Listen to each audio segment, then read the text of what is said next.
Olá, meus amigos do CACD, nesta longa maratona que temos que enfrentar na busca de nossos objetivos, aqui vai mais um passo, o processo legislativo. Vamos tratar dele aqui, estudá-lo em dois mapas mentais, e ele começa lá no artigo 59 da Constituição até o artigo 69. Vai tratar das leis, como que elas são processadas e como projetos de lei se tornam leis. Como que isso acontece? Vamos então tratar em dois mapas mentais. O primeiro aqui e o segundo, a parte 2. O primeiro vai tratar das leis ordinárias e das leis complementares, como que elas são processadas, como que elas estão sendo processadas no Congresso Nacional. O artigo 59, ele vai instituir as tipologias, a emenda constitucional, que vamos tratar no mapa mental 2, as leis complementares, que são leis que precisam de maior consenso, as leis ordinárias já possuem reserva lá na Constituição, as leis delegadas, a medida provisória, o decreto legislativo e as resoluções. As resoluções são coisas mais internas, então vai estar lá nos regimentos internos da Câmara dos Deputados, Senado Federal. Mas vamos tratar então especificamente aqui, neste mapa mental, a lei complementar e a lei ordinária. No próximo vamos falar da emenda constitucional, das leis delegadas, da medida provisória e do decreto legislativo. Vamos tratar desses então. Aqui está o nosso centro do mapa mental, o processo legislativo parte 1. Então, é o seguinte, antes de tratarmos especificamente dele que está aqui, processo legislativo, vamos tratar aqui de alguns conceitos importantes, na questão da lei complementar, de todas as votações. Então, todas as votações elas serão feitas de três formas. A primeira é de maioria simples ou relativa, é o nome, relativa porque em alguns do dispositivo da Constituição, desses artigos de 59 ao 69, está falando de maioria relativa, mas relativa pelo seguinte, também chamada de simples, vai depender de quantos deputados, ou se for no Senado, de quantos senadores tem ali presentes. Ou seja, a maioria dos presentes. Simples. A lei ordinária ela exige isso. Para ela ser aprovada, por exemplo, na Câmara dos Deputados e passar para o Senado Federal, ela precisa apenas, a lei ordinária, precisa apenas de maioria simples. Se tiver 100 deputados dos 513 lá presentes, 51 já é o suficiente para aprovar essa lei ordinária, esse projeto de lei ordinária e passar para o Senado. E se lá no Senado, dos 81 senadores, tiver 42, quer dizer, se tiver presente todos os 81, mas vamos dizer que tem presente apenas 20, então 10 já é o suficiente para fazer passar, isso na lei ordinária. Agora, a maioria absoluta já é o seguinte, conta-se todos os assentos. Não há questão de presentes ou não presentes. Se não tiver presente, então não conta, mas vai contar como voto contrário, tal, mas a maioria absoluta, ou seja, é o número total de deputados e o número total de senadores para que aquela lei, no caso aí a lei complementar, ela está aqui, coloquei aqui já feito o mapa mental, esqueci de fazer a citação, fiz com LC, lei complementar. No caso dessa, a lei complementar, ela vai precisar da maioria absoluta. Isso quer dizer o quê? Dos 513 deputados, vai precisar de, no mínimo, para passar à frente, 257, 50% mais um. Se dividimos 513 vai dar um número quebrado, acima dele é 257. A mesma coisa que dos senadores, 41 senadores, para que passe. Se tiver presente lá 70 senadores, não importa, vai precisar de 41 para passar. Se tiver presente 42, vai precisar de 41 para passar, porque é maioria absoluta, não é presente. Se fosse maioria simples, aí sim, é a maioria simples.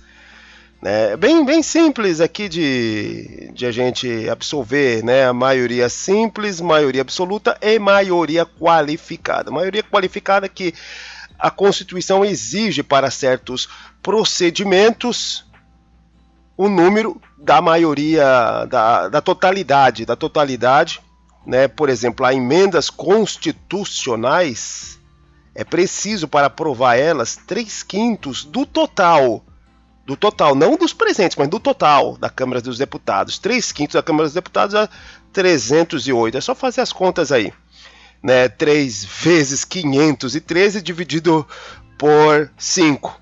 No Senado, 49. Né, só fazer a conta também, né, 81 vezes 3 dividido por 5, você vai chegar nesses números aqui, 3/5, né? Há outros procedimentos que exigem 2/3 também, que seriam 342,54. Então, é assim que é por esses critérios de maioria que as leis serão processadas, ou maioria simples, ou maioria absoluta, ou maioria qualificada. Esses os termos.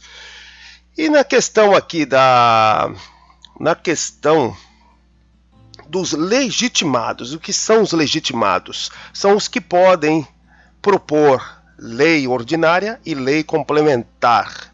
Aqueles que podem propor o presidente da República, os membros ou de membros da Câmara dos Deputados do Senado Federal, ou das comissões, ou as comissões também da Câmara dos Deputados do Senado, ou do próprio Congresso Nacional. Vendo que o Congresso Nacional é composto, né, pela Câmara dos Deputados e pelo Senado Federal.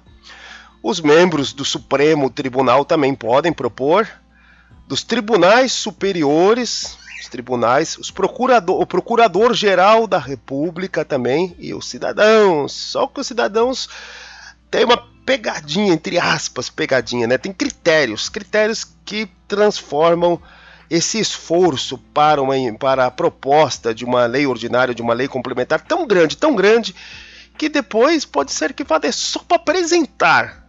Vamos dizer, os critérios são o seguinte: vai ser necessário a junção de, vamos começar por aqui, 1% do eleitorado nacional. Só que esse 1% do eleitorado nacional tem que estar distribuído no mínimo em 5 estados. Em cada um desses 5 estados tem que ter assinatura de ao menos, no mínimo, 0,3% do eleitorado daquele estado. Então, vai precisar de para poder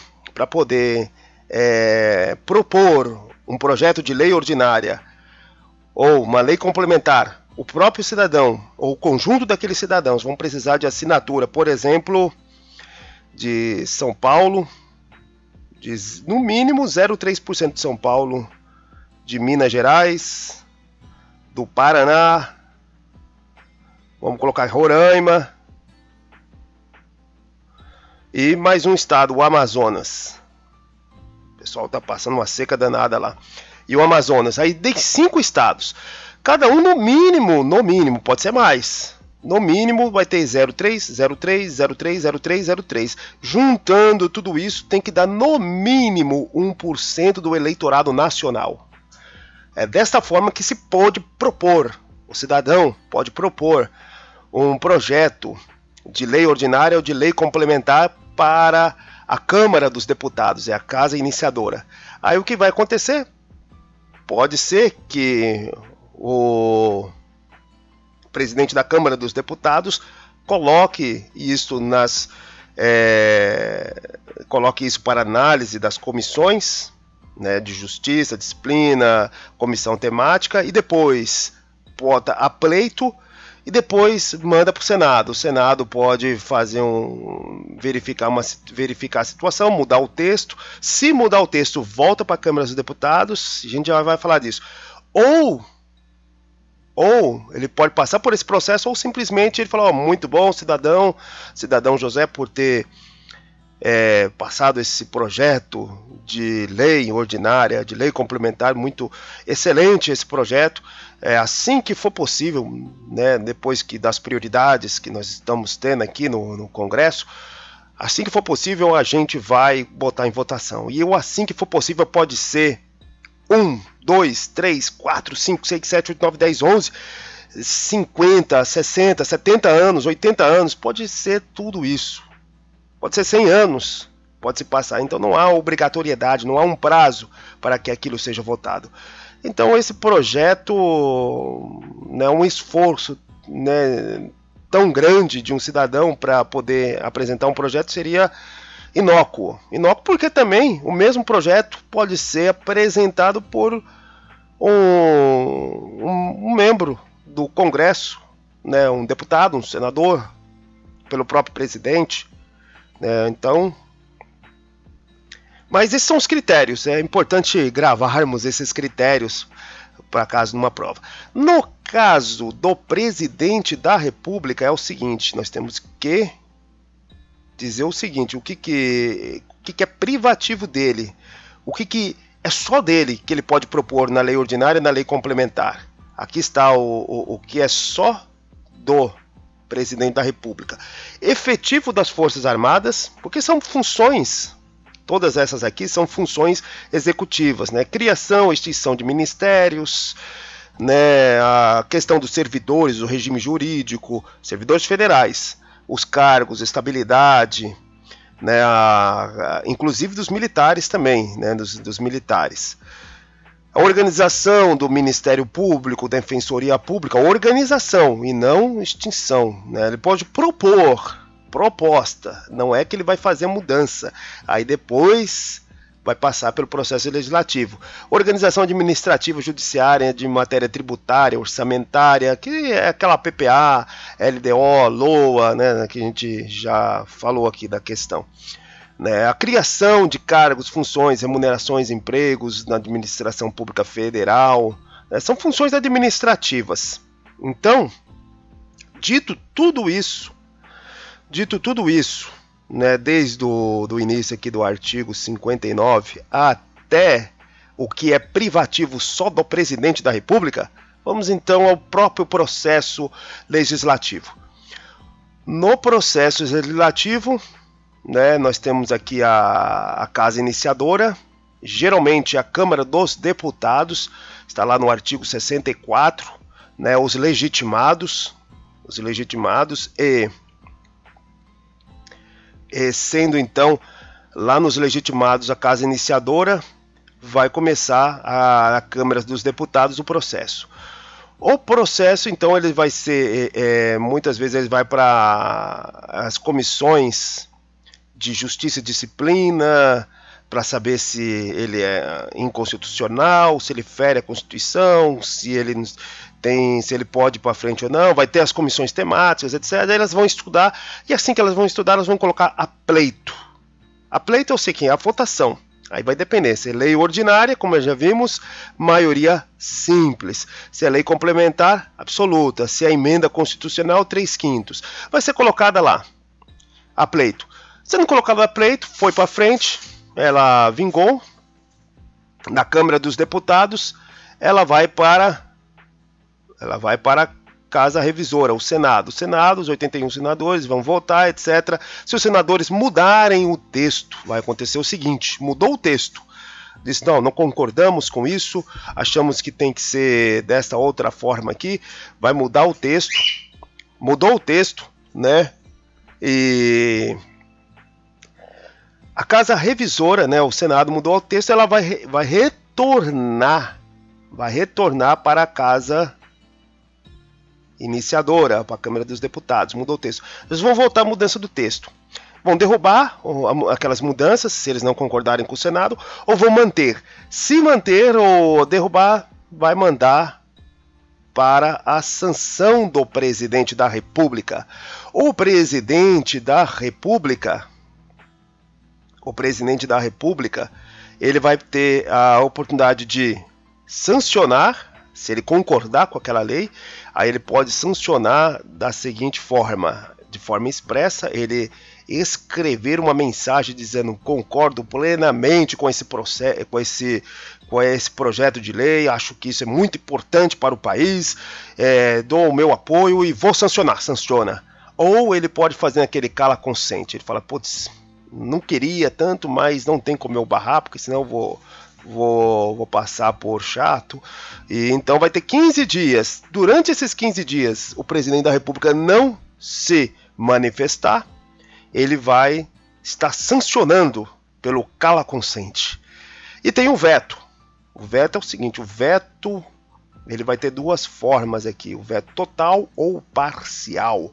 O veto total é: putz, essa lei é muito ruim para o país, eu não concordo, apesar dos deputados e dos senadores terem votado, todos eles, a favor e terem me enviado isso aqui, eu não concordo e vou vetar, né? Claro, o veto, ele vai ter a seguinte justificativa: ou que a lei é inconstitucional, ou que a lei é contrária aos interesses nacionais. Interesses nacionais é algo subjetivo, mas vai depender do que o presidente da República acha que é o interesse nacional. Por isso que votamos no presidente da República. Se achamos que aquele presidente da República tem realmente sabedoria sobre o que é o interesse nacional, a gente vota nele. Né? Não votamos porque ele é engraçado, porque ele é um meme da internet, porque ele... Não, é claro que deveria ser desta forma, né? Mas não vamos também entrar nas polêmicas. Não vamos entrar nessas polêmicas. Mas o presidente da República tem o que ele entende que é interesse nacional. E aí ele vai sancionar ou vai vetar, total ou parcial. O veto parcial é o seguinte: ele vai vetar artigos, incisos ou parágrafos. Artigos, incisos ou parágrafos ele vai ter que vetar por completo. Ele não pode mudar o conteúdo de um artigo, né? Se tiver um artigo dizendo que não poderá emitir nota falsa, etc. Aí ele vai vetar o não. Não existe. Ele não pode vetar uma palavra de dentro. Ou ele veta o artigo inteiro, quer dizer, o caput, ou ele veta o caput inteiro do artigo, ou ele veta o inciso inteiro que ele achou que não é importante para o país, ou ele veta o parágrafo inteiro, né? Ele vai ter que vetar uma dessas partes. E o fundamento, inconstitucionalidade, o contrário aos interesses nacionais, o que o presidente acha que é interesses nacionais. E aí, depois deste veto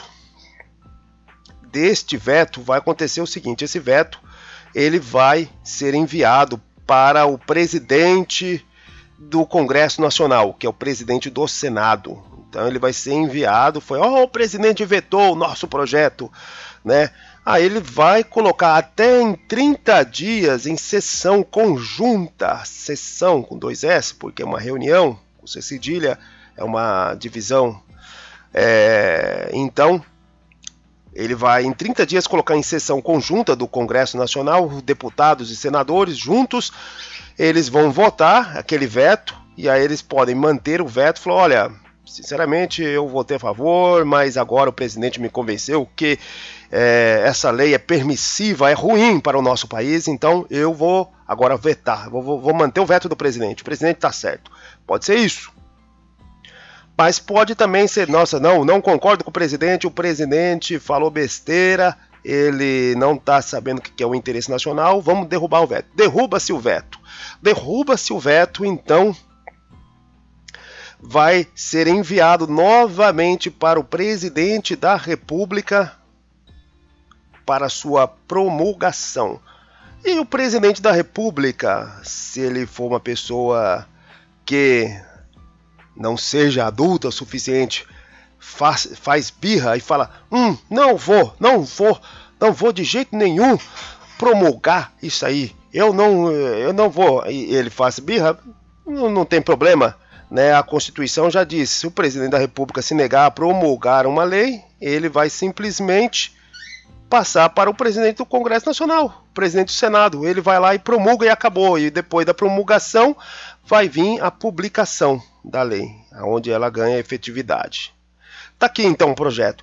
Se tudo der certo, se não haver nenhuma objeção, o projeto pode ir muito rápido no seguinte: ele é apresentado lá na Casa Iniciadora, os deputados votam, aí vai para a Casa Revisora, o Senado não altera o texto, o Senado manda então para o presidente da República, o presidente da República ele sanciona, né, de forma expressa. Ao sancionar ele também vai promulgar, e da promulgação ele vai haver a publicação. Pronto, está feito aí o processo legislativo da lei ordinária e das leis complementares.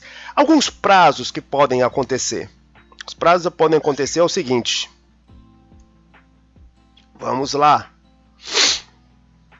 Pode haver o pedido de urgência dos projetos de lei de autoria do presidente da República. Só de autoria do presidente da República. Não pode ser nenhum pedido de urgência de autoria do deputado tal, do senador tal, do ministro, do Supremo, do cidadão mesmo, que ele pode propor também, como a gente viu, com aquelas regras.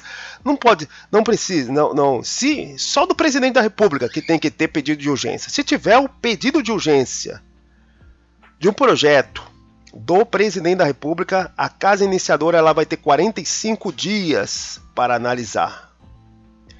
A Casa Revisora vai ter 45 dias também para analisar. Caso a Casa Revisora mude o texto, ela vai mandar para a Casa Iniciadora, que terá 10 dias. Todos esses dias aqui, quando há recesso, não conta o recesso.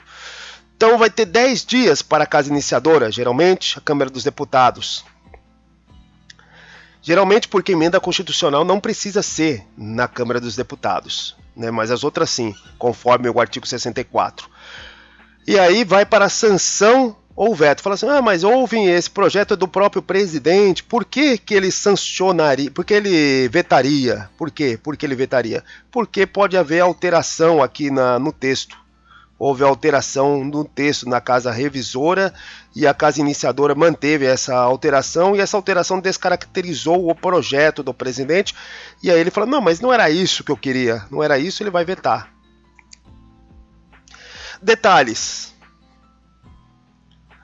Caso o projeto de lei complementar ou a lei ordinária ela não passe, em algum momento aqui ela é recusado pela Câmara dos Deputados ou pelo Senado Federal ou pelo próprio presidente, e o veto é mantido, caso isso ocorra, ele só poderá ser apresentado caso o Congresso Nacional, em nova sessão, a maioria absoluta aqui, ó, maioria absoluta, caso essa maioria absoluta desarquive, que é uma coisa muito estranha, porque se foi negado, ele não teve, né, no caso de uma lei complementar, não teve a maioria absoluta. Caso não teve essa maioria absoluta, ele vai ser negado, mas pode ser que se passe o tempo, muda-se o entendimento dos deputados e dos senadores, e eles falam, olha, lembrei daquele projeto que nós negamos há 2 meses. 2 meses. Fala, é a mesma sessão. Mesma sessão é aquela que dura um ano, né? Não é uma sessão de um dia, né? Lembrar disso aí também. E aí 2 meses atrás, eles lembram, nossa, teve aquele projeto, e aquele projeto foi negado, mas hoje vamos colocá-lo novamente. E vai lá, pede o desarquivamento. A maioria absoluta da Câmara dos Deputados vota a favor do desarquivamento e pronto, ele volta a tramitar novamente. ele volta a tramitar. Então, é isso. E a questão aqui dos vícios que podem ter, porque não é só simplesmente passar pela Câmara dos Deputados, pelo Senado, pelo Presidente da República, caso houver o veto ser derrubado e aí ele ser promulgado e publicado. Não é só isso, porque pode haver uma ação direta de inconstitucionalidade depois da publicação. Foi publicado. Ao ser publicado, descobre-se que ele é inconstitucional, que ele fere princípios da Constituição. E ao ferir esses princípios da Constituição, ele vai ser alvo de uma ação direta de inconstitucionalidade, né? Por quê? Ele pode ter vícios. Aí tem dois tipos de vícios que o STF pode identificar no seu controle, né? Controle direto de constitucionalidade. Pode ser o vício material ou formal.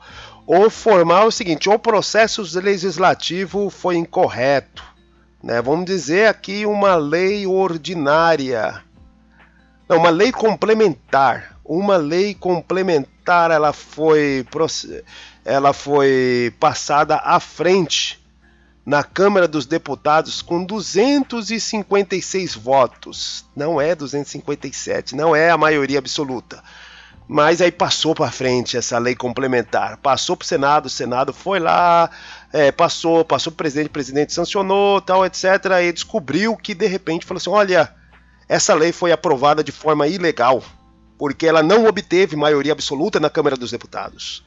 Não tendo essa maioria, então ela teve um vício formal.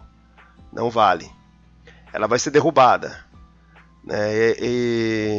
E aí é o vício formal. Agora, vício material. Vício material, dentro desta lei, existe alguma coisa, algum artigo que não foi vetado, não foi mexido, nem pelo Senado, nem pelo próprio presidente. Dentro desta lei, algum artigo, algum inciso, algum parágrafo, alguma linha, qualquer coisa ali, alguma lei fere, alguma coisa fere uma cláusula pétrea, né? Alguma coisa é contrária à cláusula pétrea. E essa lei, então, ela vai ter esse vício material e ela pode ser derrubada. Então vamos agora ao próximo. Agora vamos falar aqui da processo legislativo de emendas constitucionais, de medidas provisórias, né, e de lei delegada. Essas são importantes também. São outras formas de se dar um processo legislativo. Aqui no centro do nosso mapa mental, processo legislativo parte 2, a emenda constitucional. Ela não pode ser confundida com mutação constitucional.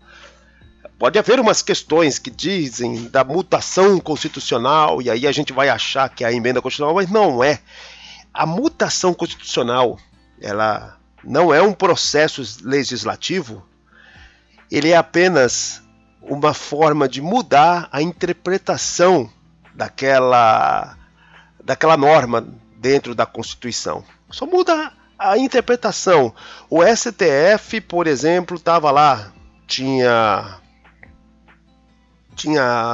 o entendimento 1,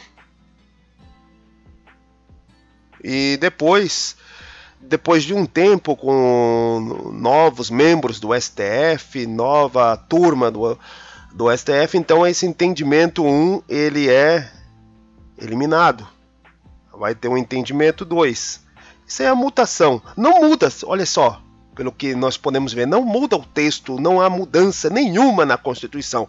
O que há mudança é na sua interpretação e no seu guardião, seu principal guardião, que é o STF, Supremo Tribunal Federal. A mudança dessa interpretação, aí nós chamamos de mutação constitucional, né? Como eu vi aqui no livro do Pedro Lenza. Esqueci de colocar nas citações aqui, né? O livro, né, Direito Constitucional do Pedro Lenza, né? Mas depois eu coloco. Então não há nessa, quer dizer, a mudança da interpretação. Então isso aqui não é uma emenda constitucional, então não podemos lembrar disso aqui. né? A questão da emenda, das emendas constitucionais, né, também tem que considerar o seguinte: ela independe de sanção ou veto do presidente. Não tem, né? Por isso que já mudou um pouco, né? No caso da lei complementar e da lei ordinária, tem a sanção e o veto do presidente. Agora, no caso de emenda constitucional, não tem. Não tem. Aí nós temos que pensar nisso aqui, né? Claro que já vamos falar da iniciativa, né? O presidente pode ter a iniciativa de propor uma emenda constitucional. Mas vamos falar primeiro aqui dos limites. Os limites às emendas constitucionais. Os limites têm que ser formais pelo seguinte: os ritos para poder fazer essa mudança. A gente vai ver ali no procedimento aqui. A gente vai ver na forma de haver essa mudança aqui, né? Os limites formais. Nós temos os limites circunstanciais. Vai depender do momento que a nação está passando, da circunstância. E em certas circunstâncias não pode haver mudanças na emenda constitucionais. Elas não podem, essas circunstâncias, serem a desculpa para descaracterizar, mudar, fazer mudanças constitucionais, que são importantes decisões políticas, né? E esses momentos são quais? Intervenção federal. Existe a intervenção federal em algum estado. Ele está intervindo ou no Distrito Federal ou no Rio de Janeiro, como a gente já viu também sobre o áudio resumo de intervenção federal, ou de estado de sítio. Existe agora o estado de sítio, um grande problema, comoções nacional, revolta, problemas, legitimidade, guerra interna, etc. Estado de sítio. Ou guerra externa também. Vamos dizer ali, sei lá, uma Argentina inicia a invasão do Brasil pelo Rio Grande do Sul, e aí temos que arregimentar as tropas, os militares do país vão à guerra, os civis vão começar a ser treinados rapidamente para 2 ou 3 meses depois irem para a guerra, né? É uma coisa terrível, mas eu acho que um cenário desse seria altamente improvável, né? Apesar de que as guerras parecem ter voltado à cena mundial. Infelizmente, talvez desde 2003, né, quando os Estados Unidos desrespeitou as decisões da ONU e invadiu o Iraque, agora nós temos a guerra do Iraque, a guerra da Ucrânia, né, a Rússia e a Ucrânia, a de Israel contra o Hamas e outras que vão vir por aí, né? Mas vamos lá, mas esse aí é assunto para um outro áudio. Vamos voltar aqui à nossa realidade, aqui, os limites para fazer emendas à Constituição, os limites, esses limites. Temos os limites materiais, importante isso aqui, os limites materiais, as cláusulas pétreas. Esses são os limites. Quando se fala de emenda constitucional para se tratar de qualquer outra coisa, o Congresso pode dar a palavra final, né? Se, por exemplo, não há uma decisão clara sobre o que a Constituição está dizendo, como, por exemplo, o que está na mídia atualmente, o marco temporal lá dos indígenas, né? Que alguns defensores dizem que os indígenas, para requererem que aquelas terras sejam declaradas como terras indígenas, eles têm que provar que parte da sua tribo, a sua tribo estava ocupando-as até em 1988, no momento da Constituição. Existe essa tese.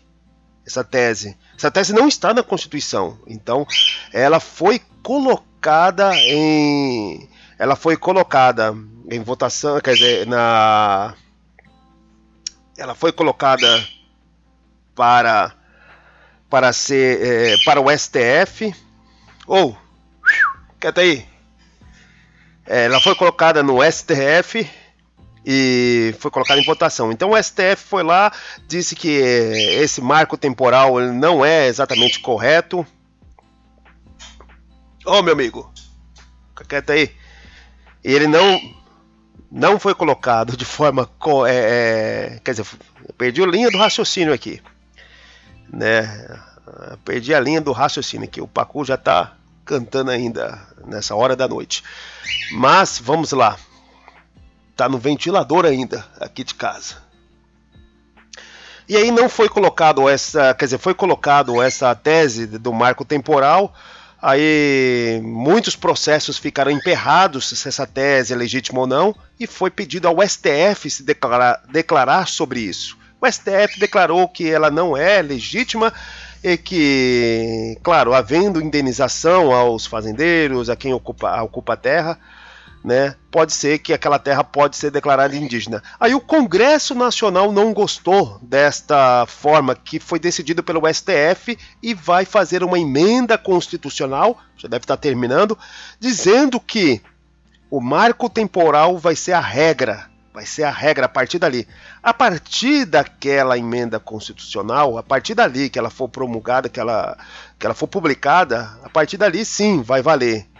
Antes vai valer o que o STF valeu, mas pode-se dizer aí na mídia, há uma guerra entre o STF e o Congresso Nacional.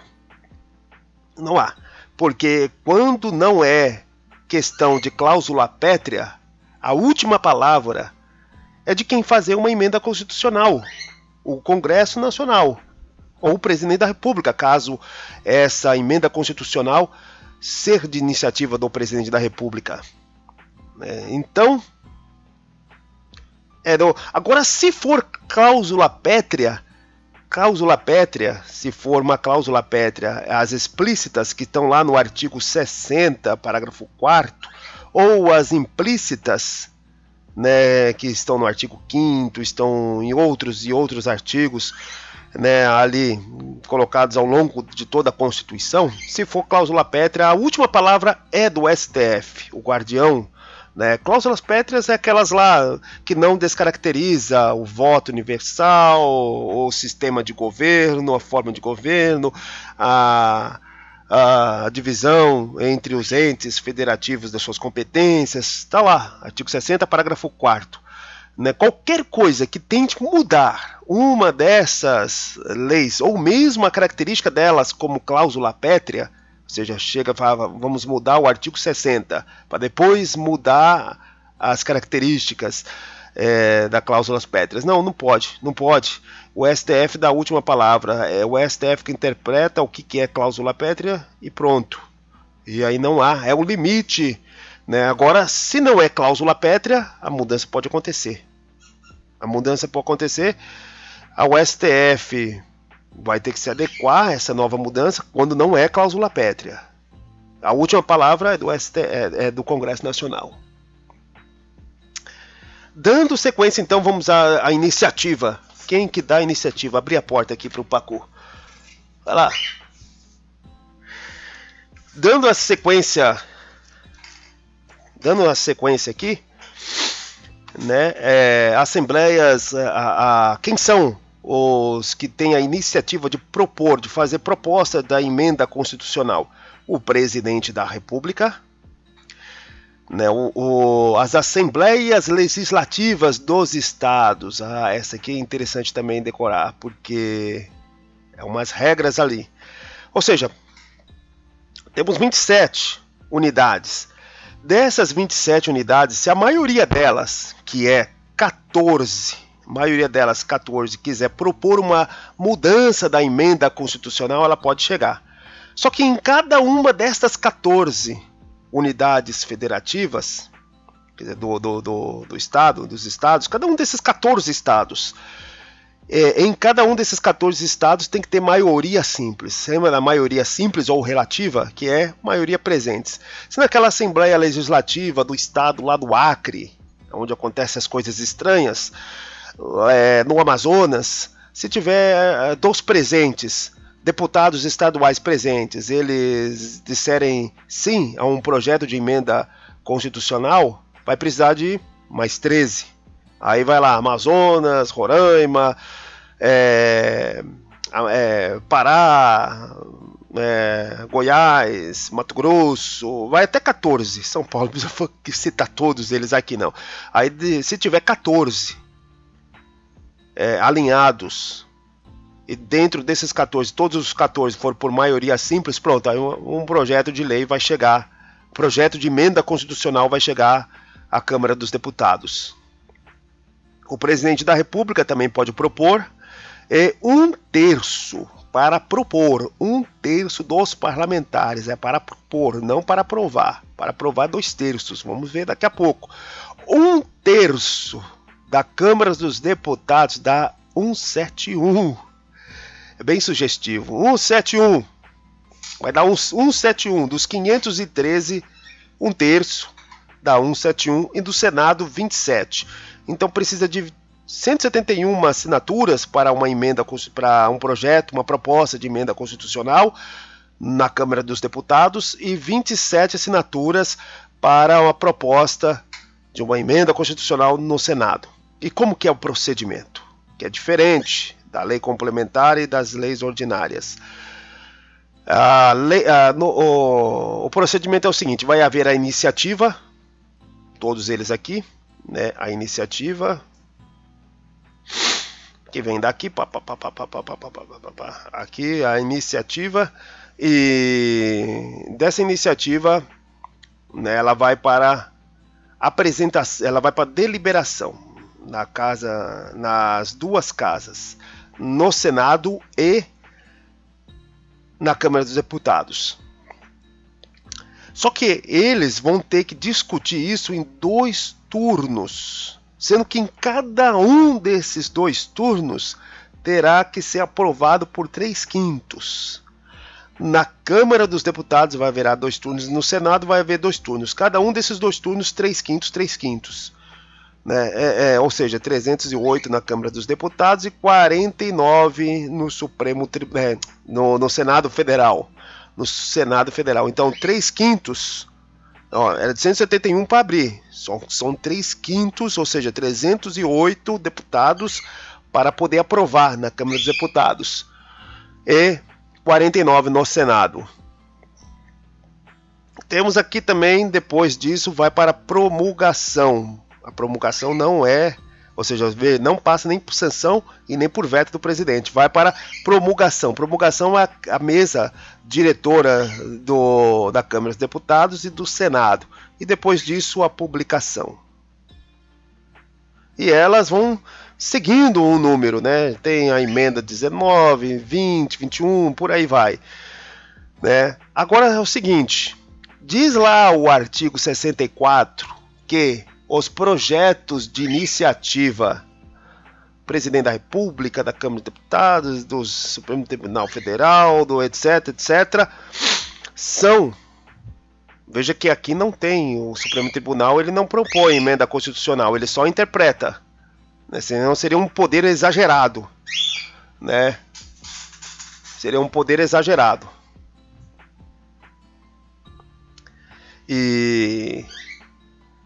Mas, neste caso aqui, um momento aqui que eu vou colocar o Pacu para dormir. Bom, já foi dormir, eu coloquei para dormir, eles ficam, é um casal, fica voando aqui por todo canto, né? Aí eles estão revezando no ninho, e o macho agora estava solto e aí ele foi dormir no seu devido lugar. Mas vamos então aonde estávamos. Era questão aqui do parecer, o parecer do Senado. O Senado ele deu um parecer de que o presidente da República não precisa obrigatoriamente começar a sua apresentação de proposta de emenda constitucional na Câmara dos Deputados, porque o artigo 64, que fala das iniciativas na Câmara dos Deputados, é apenas para lei ordinária e lei complementar, e que, nesse sentido, poderia sim acontecer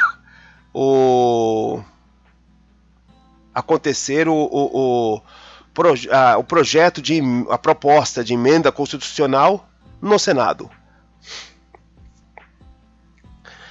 Vamos então agora seguir para a medida provisória. A medida provisória pode até se tornar um vício do presidente da República, MP, porque o presidente da República passa muitas vezes a legislar de forma, às vezes abusiva, né? Mas claro, existe justificativa para ele enviar uma medida provisória.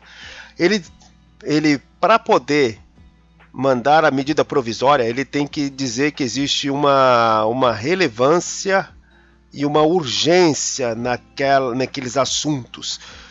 Relevância e urgência para ele mandar uma medida provisória que já terá efeitos, essa medida provisória. Ela tem efeitos imediatos assim que ele publica, ou seja, ele já publica essa medida provisória, né? Só que ao publicar essa medida provisória, ela já é enviada automaticamente para uma comissão do Congresso Nacional. Vamos ver daqui a pouco o procedimento. Mas vamos primeiro às características, né? Os requisitos, falei aqui, relevância e urgência. Agora, as proibições, está lá no artigo 62 da Constituição, parágrafo 1º, as proibições para as medidas provisórias. Elas não podem ser medidas que mudam a característica da nacionalidade, da cidadania, dos direitos políticos, dos direitos eleitorais, não, mas porque tem aqui cláusulas pétreas, né, quando fala de direitos eleitorais, direitos políticos. Não pode haver mudança de direito penal, direito processual, penal e nem de processual civil, mas pode haver, por exemplo, medida provisória de direito civil. Processual civil não pode. Quer dizer, pode, não pode, né, como está aí escrito, mas de direito civil pode, né? Organização do Poder Judiciário, do Ministério Público de carreira não podem impor medida provisória. Ele pode propor um projeto, como a gente já viu, que é privativo do presidente, propor projeto de lei ordinária ou de lei complementar relacionada ao poder, ao Ministério Público, etc., né? Mas medida provisória não pode, né? Ou de que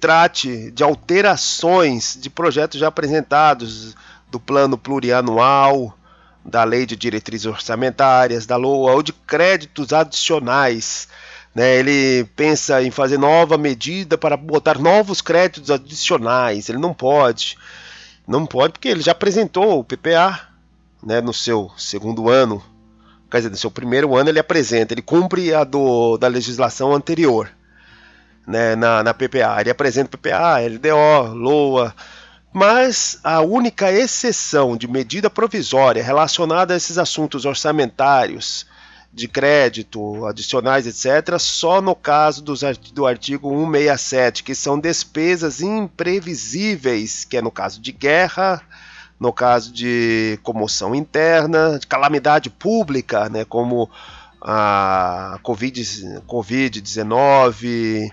desastres, qualquer outra questão aí de calamidade pública. Então pode haver, sim, né, medida provisória nos termos do artigo 167. E também no caso dos presidentes, dá uma despertinho de ele saber que está promulgando, que já está aprovado e vai chegar a ele um projeto de lei que ele realmente não gosta daquele projeto de lei, só vai faltar agora a sua sanção ou veto. Aí ele vai lá, se adianta e emite uma medida provisória. Então ele não pode, né, projetos de medida provisória de assuntos já disciplinados em projetos de lei, ordinário ou complementar, né, que já foi aprovado pelo Congresso Nacional, ou seja, passou pela Câmara, passou pelo Senado e que só está pendente de sanção ou veto. Aí o presidente falou, não, isso aqui eu não quero, vou fazer uma medida provisória. Não pode, desse jeito não pode.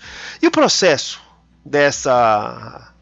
dessa medida provisória é o seguinte: ela é emitida, ela já tem efeitos e ao mesmo tempo ela vai ter de imediato uma validade de 60 dias, prorrogáveis por mais 60 dias. Né? Essa prorrogação não precisa acontecer ao final dos 60 dias, pode acontecer nos 10 primeiros dias, nos 20, 30, 40, 50, 60, etc.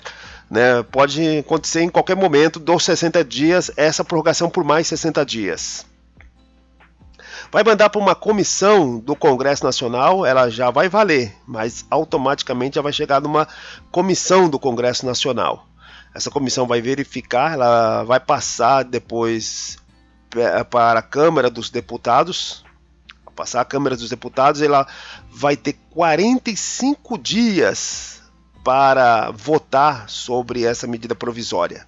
Né? Se não passar no 46º dia, ela entra em regime de urgência, que é chamada tranca-pautas. Tranca-pautas. Essa tranca-pautas é aquele de que qualquer outra coisa não será votada. Vai ser votada, então, a medida provisória, porque já se passou o tempo. Né? É claro que há subterfúgios para mudar isso. Né? Dá os 45 dias, ainda está no prazo dos 60 primeiros dias, aí vai lá, prorroga por mais 60, aí já não está mais nessa situação, só vai estar mais 45 dias. Né? Ou seja, tem vários subterfúgios, mas em regra, deu 45 dias da proposta ter chegado à Câmara dos Deputados. Lembrando que esses 45 dias descontando os recessos, etc. Né? E deu esses 45 dias, tem que votar, tranca a pauta. Vai mandar para o Senado já vai estar atrasado o negócio também. Né? Quando atrasa um, atrasa outro, tranca a pauta. E aí vai para sanção ou para o veto. Né? Vai para sanção ou veto. Né? Naquela mesma situação, caso houver mudanças, etc. Agora vamos dizer que se recuse. Né? O Congresso é totalmente contrário de uma linha ideológica totalmente diferente do presidente da República. Né? O povo consegue fazer essas coisas e aí essa medida provisória é recusada. Só que é o seguinte, nesses 60 dias aqui, na verdade, nesses 45 dias, né? Nesses 40, 50 dias, vamos dizer 50 dias, porque 46 eles foram avisados, tranca-pautas. Aí mais 4 dias eles votaram. Só que produziu efeitos práticos. Teve várias empresas que realizaram contratos administrativos baseados nessa medida provisória. Só que essa medida provisória deixou de existir. Né? Por quê? Porque foi recusada pela Câmara dos Deputados, pelo Senado, foi recusada pelo Congresso Nacional. E aí o que vai ser? Vai ser obrigado o Congresso Nacional a emitir um decreto legislativo regulando os contratos que foram realizados, os efeitos daquela medida provisória. Pode acabar com tudo, pode manter os efeitos daquela medida provisória só durante o momento que ela vigorou, os 50 dias. Pode ser. Né? Mas é assim que acontece, não? Decreto legislativo. E a lei delegada? A lei delegada, segundo ali o Pedro Lenza, é algo que já não acontece há muito tempo. Muito tempo, porque a lei delegada é o seguinte: o presidente da República ele vai pedir autorização para o Congresso Nacional para ele legislar sobre certo assunto. Vamos dizer que o Congresso Nacional seja totalmente alinhado com o presidente da República. E aí, ao ser alinhado com o presidente da República, ele fala assim: olha, eu autorizo. O que ele não pode mudar, né, nessas leis delegadas quer dizer, o eu autorizo da lei delegada é lei complementar, lei ordinária. Emenda constitucional, não, de jeito nenhum. Mas aí o Congresso vai lá e fala: eu autorizou. Aí o presidente da República, né, nessa autorização, houve a resolução. O presidente da República vai começar a decretar vários assuntos. Ele vai decretar a decretação. Deu a decretação, só que ele vai além do que foi autorizado pelo Congresso Nacional. Aí o Congresso Nacional, os deputados, os senadores vão simplesmente se reunir e falar: ué, peraí, a gente permitiu que ele legislasse sobre certas coisas e não sobre isso que ele legislou. Ele foi muito além. Foi muito além. Aí o que pode acontecer? Ele pode sustar, com base no artigo 49, inciso 5, ele pode sustar essa autorização. Ele pode ir lá e simplesmente desautorizar e esse decreto vai cair por terra. Bom, meus amigos, essa foi a nossa exposição sobre o processo legislativo das leis ordinárias, leis complementares, da emenda constitucional, da medida provisória e da lei delegada. A resolução, como eu tratei aqui para vocês, é algo, também falamos do decreto legislativo, as resoluções é algo interno, que poderia estudar nos regimentos internos. Aqui estão alguns dos meus resumões, só esqueci de colocar aqui o livro Direito Constitucional, da editora Saraiva, do Pedro Lenza, né, de 2021, está atualizado, ele foi atualizado até as últimas mudanças de 2021, não tem mudança de 2022 nem deste ano, mas é um livro atualizadíssimo. Pedro Lenza também é um dos grandes doutrinadores ali. Muito obrigado por ter escutado até aqui e até o próximo áudio resumo.